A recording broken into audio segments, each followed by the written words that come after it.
Hello, good morning आणि नमस्कार मंडळी. खूप खूप स्वागत आहे तुम्हा सर्वांचं नवीन एका ब्लॉगमध्ये. आय होप हे नवीन वर्षाची सुरुवात खूप छान झाली असेल तुम्हा सर्वांना आणि यापुढेही छान जाईल. आमचा छान रुटीन वगैरे सेट झाला आहे, जो की मी एम ठेवला आहे या नवीन वर्षासाठी आणि तोच मी तुमच्याबरोबर आज शेअर करणार आहे. सो त्याची सुरुवात मी साधारण गरम पाणी पिण्यापासून करते, म्हणजे कोमट पाणी तांब्याभर तरी घेते. ते साधारण 2 ते 3 ग्लास होतं, जे आपले नॉर्मल मीडियम ग्लास असतात ते. सो हे मी लग्नाआधीपासूनच फॉलो करते आहे, त्यात मी कधीच स्किप केलं नाही. सो सुरुवातीला पाणी पिऊन झालं की एक 10-15 मिनटं मी घेते. ते पाणी जे असतं त्याला छानपैकी ब्लेस करायचं आहे. ब्लेस म्हणजे पॉझिटिव्ह अफर्मेशन्स द्यायचे आहे, जेणेकरून ते पाणी जे आहे सगळ्या पॉझिटिव्ह एनर्जी ॲब्सॉर्ब करतं. आणि जेव्हा आपण तोच विचार, तीच फिलिंग जेव्हा ठेवून ते पाणी पितो, तेव्हा आपल्याला त्याचा खूप लाभ होतो. आपण हॅपी आहोत, हेल्दी आहोत, आपल्यामध्ये थ्रूआउट द डे खूप एनर्जी आहे. आपली सगळे गोल्स जे आहेत, जे मनामध्ये आहेत, ते अचीव करण्यासाठी आपण जे प्रयत्न करतोय ते यशस्वी होत आहेत. सक्सेसफुली आपण त्या गोष्टी टास्क पूर्ण करतो आहोत, हे सगळं माझ्या मनात असतं आणि ते मनात ठेवूनच पाणी प्यायचं आहे, जेणेकरून आपल्याला 100% त्याचे रिझल्ट्स थोडे थोडे का होईना आपल्याला दिसू लागतात. तसं जर आपण पॉझिटिव्ह राहिलो तर पूर्ण दिवस आपला छान जातो. त्यानंतर मी थोडी एक्सरसाइज करते. एक्सरसाइजमध्ये काही वॉर्मअप एक्सरसाइजेस आहेत, पूर्ण बॉडी आपली अशी थोडीशी लूज करण्यासाठी, मसल्स थोडे रिलॅक्स करण्यासाठी. आणि मग सूर्यनमस्कार दर दिवशी मी 1-2 असे ॲड करत जाते. एक रिपिटेशन ॲड करते. आणि काही बॉडीचे अपर बॉडी, लोअर बॉडी, जे काही आपल्याला एक्सरसाइजेस तुम्हाला माहीत असतील, तुमच्यासाठी जे योग्य असतील ते तुम्ही करू शकता. मला जे माहिती आहेत पूर्वीपासून करते ते मी करते. तीही 10-15 मिनटं, अशी 15-15 मिनटं मी प्रत्येक गोष्टीसाठी देते. सो एक्सरसाइज करून झाल्यावरती मी रायटिंग करायला बसते, म्हणजे जर्नलिंग. तुम्ही तुमचे अफर्मेशन्स, पॉझिटिव्ह अफर्मेशन्स लिहू शकता. पूर्ण दिवसामध्ये तुम्हाला कोणत्या कोणत्या गोष्टी अचीव करायच्या आहेत, म्हणजे टू डू लिस्ट किंवा टास्क म्हणा, त्या तुम्ही लिहू शकता. त्या पॉझिटिव्ह वेने मी प्रेझेंट टेन्समध्ये लिहिते की माझ्या सगळ्या गोष्टी मी दिवसाभरात पूर्ण केल्या आहेत, जेणेकरून मला खूप हॅपी फील होत आहे. I am satisfied with whatever I have achieved till now. मी हॅपी आहे, मला खूप एनर्जी फील होते आहे, कारण मी माझ्या दिवसाची सुरुवात जशी मला पाहिजे तशी झालेली आहे.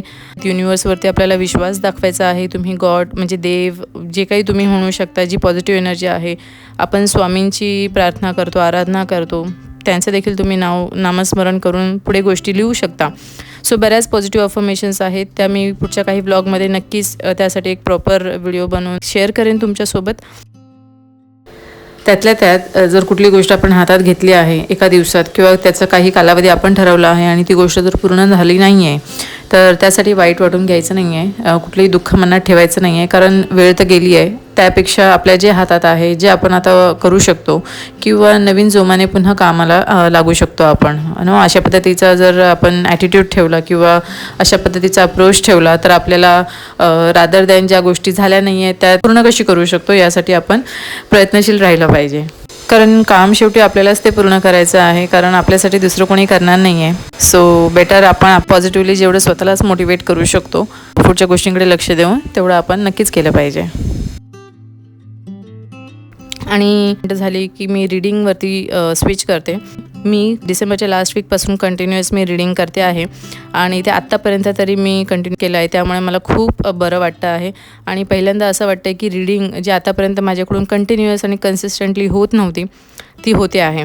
सो हे माझ्यासाठी खूप छान अचिव्हमेंट आहे. रीडिंग म्हणजे एका जागी बसून सगळ्या गोष्टी डोक्यातनं काढून तुम्ही फक्त रीडिंगवरती फोकस करता, तेव्हा खूप बरं वाटतं आणि मला खरंच छान वाटतं आहे की एक छान हॅबिट मी सुरुवात केली आहे. अशाच मला काही नवीन हॅबिट्स आत्मसात करायच्या आहेत. एक टाईम कधीतरी रीड करते, पण सकाळचं मी स्किप करत नाही. सो असं आहे. आणि सकाळी जर मी रीड करू शकले नाही तर रात्री रीड करते. सो हे देखील मी 15 मिनटं करते. त्यानंतर मी हनी आणि लेमनचं वॉटर घेते. वेट लॉसचा देखील एक गोल ठेवला आहे. वेट आहे ते मला रिड्यूस करायचं आहे, त्यासाठी मी आता एक्सरसाइजला देखील जाते. तो देखील मी व्हिडिओ तुमच्याबरोबर शेअर करेन की मी इथे एक्सरसाइजमध्ये कोणत्या कोणत्या एक्सरसाइजेस आहे, काय टायमिंग आहे, कशा पद्धतीने करते. क्लासेसमध्येच जाते मी आणि काही घरी करते, जे काही मला माहिती आहेत. आणि त्यासाठी मी हे लेमन वॉटर जे आहे ते देखील आपल्याला उपाशीपोटीच घ्यायचं आहे. कोमट पाण्यातच घ्यायचं आहे हनी. एकदम उकळत्या पाण्यात हनी घालायचं नाही आहे, जेणेकरून त्याचे जे कॉम्पोजिशन्स आहेत ते चेंज होतात आणि ते आपल्यासाठी हानिकारक होतं. सो जेवढं तुम्ही कोमट पाण्यामध्ये आणि साध्या पाण्यामध्ये लेमन आणि हनी दोन्ही घ्याल तर ते आपल्या शरीरासाठी खूप उपायकारक आहेत. सो अशा पद्धतीने माझा पूर्ण रुटीन मी फॉलो करते निवांतपणे. नंतर जर स्कूल असेल, मिलिंदचं ऑफिसचं टायमिंग असेल, सो त्यासाठी मला थोडंसं लवकर उठून ह्या गोष्टी करून मी लंचची प्रिपरेशन करते, सगळ्यांना दोघांना टिफिन वगैरे देते आणि नंतर माझा वेगळा रुटीन असतो. जेव्हा सगळे घरी असतात सो हाफ एन आवर किंवा 1 तास मला थोडासा निवांत वेळ मिळतो. त्यानंतर मी माझा स्किन केअर रुटीन सुरू करते, कारण स्किन केअर रुटीन एकदा केल्यानंतर पूर्ण दिवसात आपल्याला खूप कामं असतात, तो अधिकमध्ये करायला मिळत नाही. सो माझं स्किन केअर रुटीनमध्ये मी सुरुवातीला आपण जेव्हा आंघोळ करतो तेव्हा आपले जे बॉडीचे पोर्स आहेत, फेसचे, पूर्ण बॉडीचे देखील पोर्स ओपन होतात, पण फेसचे जे पोर्स असतात ते बंद करण्यासाठी टोनर हा मस्ट आहे. आपण टोनर लावला तर पोर्स जे आहेत ते बंद होतात. अदरवाईज जर ते ओपन राहिले तर त्यामध्ये म्हणजे माती आणि जो धुळीचे कण आहेत ते खूप जाऊन साचतात आणि त्यामुळे आपल्याला डलनेस, स्किनमध्ये जे पॅचेस आहेत म्हणजे खूप दिसायला लागतात. सो ते होऊ नयेत म्हणून टोनर यूज करायचं आहे, जेणेकरून आपले पोर्स जे आहेत ते चांगल्या पद्धतीने क्लोज होतात. त्यानंतर त्याच्यावरती मॉइश्चरायझर लावायचं आहे. मी मॉइश्चरायझर जे यूज करते त्यामध्ये SPF 15 किंवा 20पर्यंत असतं आणि वेगळं SPF लोशन आपण बाहेर जाताना लावू शकतो, म्हणजे सनस्क्रीन लोशन. सो ते लावल्यानंतर मी थोडंसं जे आहे आपल्या लिप्सची देखील काळजी घ्यायची असते, कारण थोडे तरी थंडीमध्ये खूपच ड्राय होतात, पण नॉर्मली पण तुम्ही लावू शकता, पण थंडीमध्ये तर मस्ट आहे कारण लिप्स ड्राय पडतात. आणि तसेही मी लिपस्टिक वगैरे तर यूज करत नाही. सो नॅचरल लिप बाम जो आहे तो मी यूज करते, ज्यामध्ये घी आणि असेच दुसरे काही नॅचरल ऑइल्सने बनलेलं आहे. ते सगळं माझं सकाळचं रुटीन झाला की बस दिवसाची कामं, ब्रेकफास्ट वगैरे मी बनवायला घेते. ब्रेकफास्टमध्ये कधी पोहे, उपमा, शिरा हे सगळे आयटम असतात. सो शक्यतो मी जे जेवणाचे पदार्थ आहेत ते ताजे आणि जेव्हा आपण जेवायचं आहे तेव्हा 1-1.5 तास आधी बनवेन अशा पद्धतीनेच विचार करते आणि सगळ्यांना फ्रेश खायला मिळेल याची मी काळजी घेते, जेणेकरून काय आहे ना की मी भगवद्गीतेमध्ये असं नमूद केलेलं आहे, हे बऱ्याच जणांकडून ऐकलं आहे, मी भगवद्गीता वाचली नाही आहे, पण त्यामध्ये असं लिहिलं आहे की आपण 90 मिनटामध्ये, 90 मिनटं म्हणजे 1-1.5 तास झाला, सो 1.5 तासामध्ये आपण जे काही अन्न बनवतो ते ग्रहण केलं पाहिजे, म्हणजे ते आपण खाऊन डायजेशनची सुरुवात झाली पाहिजे. त्यासाठी मी काय करते की सगळे घरातले उठल्यानंतर पटकन मी बनवायला सुरुवात करते, जेणेकरून प्रत्येकाची आंघोळ होईल तोपर्यंत नाश्ता तर रेडी असेल, तेव्हा एक जण खायला घेईल आणि 1 ते 1.5 तास, पुढचा 1 ते 1.5 तास त्यामध्ये नक्कीच प्रत्येकजण खाऊन मोकळा होईल. सो मी खूप अशी काळजी घेते की जेणेकरून प्रत्येकाला फ्रेश खायला मिळेल, कारण आपण जे बनवतो ते जर शिळं झालं, ऑफकोर्स 1.5 ते 3 तासानंतर शिळं असं कोणी म्हणत नाही, पण भगवद्गीतेच्या लेखाप्रमाणे ते तसंच आहे. आणि त्यामध्ये ज्या गोष्टी मी ॲड करते ना, जशी फोडणी देताना मी सगळ्या गोष्टी जवळ ठेवते आणि त्यामुळे काय होतं, गॅस असा जळत राहत नाही, तोही बचत होतो आणि आपला वेळही वाचतो. आणि जे मीठ आहे ते मी जसे की पोहे बनवताना पोह्यांवर टाकत नाही, सो फोडणी देताना टाकते, जेणेकरून ते एकजीव होतं आणि पोह्यांवरती राहत नाही, कारण पोह्यांवरती टाकलं ना की ते मीठ कसं ॲक्च्युली उकळवलं गेलं पाहिजे, म्हणजे पूर्णपणे जर पातळ पदार्थ असेल त्यामध्ये एक उकळी आली पाहिजे तर ते मीठ पूर्णपणे विरघळतं, पण पोह्यांमध्ये नाही होत. सो मी शक्यतो फोडणीमध्ये टाकते, जेणेकरून ते कांद्यामध्ये छान एकजीव होतं पोहे आपण टाकेपर्यंत. तो अशा पद्धतीने मी काळजी घेते की जे आपण टाकतो आहोत त्या गोष्टींचा पुरेपूर आपल्या शरीराला फायदा व्हावा, ना की अपायकारक व्हावं. सो ह्या गोष्टीकडे देखील मी लक्ष देते. प्रत्येकजण म्हणतं की हे कुठे बघत बसणार, ते कुठे बघत बसणार. मग आपण जो एवढा वेळ देतो जेवण बनवण्यासाठी, आपली फॅमिली खाते, आपली लहान मुलं आहेत, मोठ्यांची देखील तेवढीच हेल्थ सांभाळणं गरजेचं आहे. सो ह्या छोट्या छोट्या गोष्टी आहेत ना, पुढे जाऊन खूप आपल्यासाठी उपायकारक ठरतात आणि जर नाही लक्ष दिला तर अपायकारक ठरतात. सो वेळीच आपण लक्ष दिला पाहिजे. ॲक्च्युली आर्याच्या स्कूलमध्ये व्हिजिटिंग डे आहे टीचर्ससोबत. सो मी नाश्ता वगैरे झाला आणि मी पटकन जेवणाची तयारी करायला सुरुवात केली. तिथे मी भाजी वगैरे आटपून मग मी तिच्या स्कूलमध्ये जाणार आहे, कारण व्हिजिटिंग डेला मिलिंद तर घरी नाही आहेत. सो मला जाऊन तिच्या टीचर्सना भेटायचं होतं. सो जेवण वगैरे आटपून मी नंतर जाणार आहे. सो सॅटर्डे संडे ते दिवस असा असतो की जेव्हा आम्ही सगळे एकत्र बसून ब्रेकफास्ट वगैरे करतो आणि मैत्रीला भरवायची जी काही ड्युटी असते ती मिलिंदची असते. सो ते मस्तपैकी वेळ घेऊन करतात तोपर्यंत मी माझ्या दुसऱ्या गोष्टी करू शकते आणि मध्ये मध्ये मला सगळ्या गोष्टीत मुलींची हेल्प होते. आणि बऱ्याच अशा गोष्टी आहेत. आता मी चहा देखील थोडा कमी केला आहे. पहिला मी फुल ग्लास म्हणजे फुल कप आहे तेवढ्या लेवलला घेऊन प्यायचे, पण हळूहळू थोडी क्वांटिटी कमी केली आहे. कुठलीही गोष्ट आपल्याला जर चेंज करायची असेल तर ती डायरेक्टली चेंज होत नाही.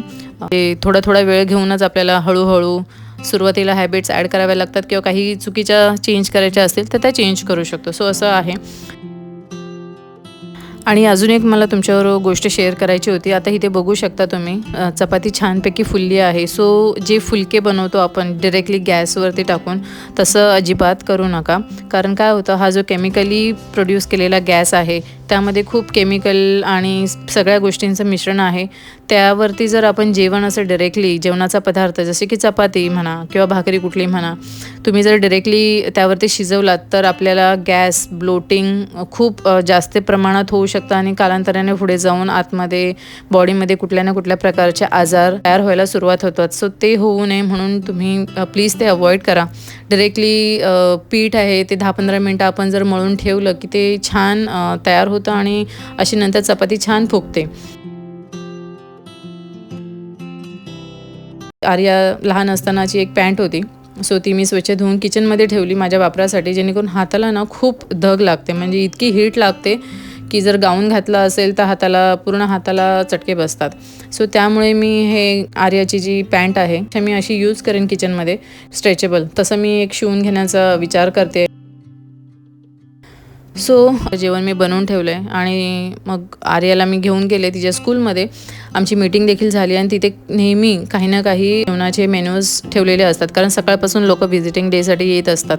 सो म्हटलं आर्याला काही खायचं होतं, तो तिच्यासाठी थोडंसं घेतलं आणि मग आम्ही घरी आलो. आणि इथे आता मी डिनरची तयारी करते. फ्राईड राईस बनवणार होते कारण आमच्या घरी पाहुणे येणार होते. सो इथे सगळी मी जी पूर्वतयारी आहे ती करून घेतली आहे आणि त्यामुळे काय होतं की माझा वेळ वाचेल आणि पटकन सगळी कामं देखील होतील. मी रात्री देखील रीडिंग करण्याचा प्रयत्न करते आणि आर्याला देखील माझ्यासोबत बसवते, जेणेकरून आपण जसं करतो तसं मुलं बघतात आणि ते करण्याचा नक्कीच प्रयत्न करतात. सो आपल्याला एक्झाम्पल ठेवावं लागतं मुलांसमोर जे काही करायचं आहे. मला रीडिंग आता कंटिन्युअसली करायची आहे, कारण रीडिंग केली की दुसऱ्या लोकांचे जे थॉट्स असतात, जे त्यांनी जे एक्सपिरियन्सेस केले आहेत आणि त्यांचे जे फेल्युअर्स आहेत ते त्यामध्ये नमूद असतात. त्याच्यातनं आपण शिकायचं असतं. प्रत्येक गोष्टीत आपण फेल होऊन मग शिकू यासाठी खूप वेळ जातो. सो दुसऱ्यांचे थॉट्स, त्यांचे अनुभव यामधून खूप काही शिकायला मिळतं. सो त्यासाठी रीडिंग ही मस्ट आहे आणि मला ह्या वर्षात खरंच रीडिंग खूप आवर्जून आत्मसात करायची आहे.